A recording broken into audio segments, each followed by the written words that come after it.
Di dalam 4 ayat tersebut kita menemukan ada hukum atau prinsip yang disampaikan di sana, yaitu hukum kemerosotan.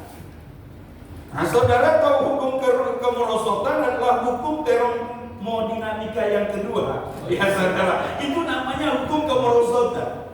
Jadi tidak ada di muka bumi ini yang tidak merosot. Rumah yang bagus-bagus semua lama-lama lapuk dia, merosot dia. Menyusut perut, menyusut langsing, menyusut. Kegantengan dulu makin lama makin keriput. Dulu cantik, semakin lama semakin apa? Keriput. Hanya satu yang tidak merosot, yang mengembang ke kiri dan ke kanan, saudara. Tetapi semua yang ada di bumi ini kita lihat rumah yang bagus, taman yang indah, kalau nggak dipelihara lama-lama merosot. Hubungan pribadi kita dengan sesama kalau nggak dijaga juga lama-lama merosot.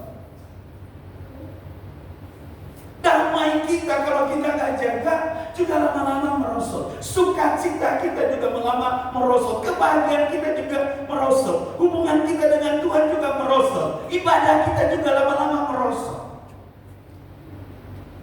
Jadi perlu diatasi hukum kemerosotan ini yang tadi saya katakan dengan hukum yang lain, sehingga kita mengalami peningkatan yang tadi saya katakan.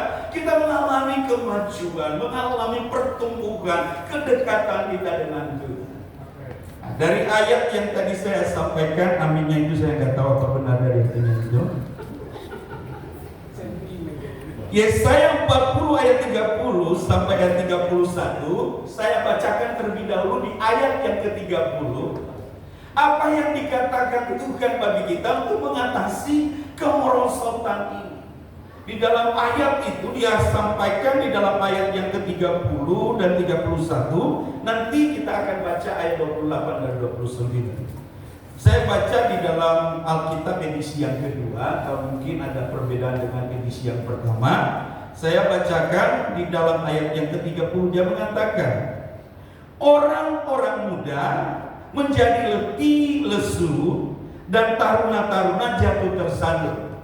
Saudara, kita kan pernah muda dan masih banyak anak-anak muda di tempat ini. Nggak ada ceritanya anak-anak muda itu letih lesu. Saya pernah muda, saya pernah berjalan itu dari jam 7 sampai jam 4 sore, saya jalan kaki. Jam 4:30 saya masih main bola kaki, saudara. Umur saya 17 tahun pada saat itu. Artinya kekuatan saya itu kuat sekali. Tetapi kalau kita memperhatikan di dalam ayat ini, anak muda saja bisa lelah juga. Artinya bisa merosot tenaga mereka.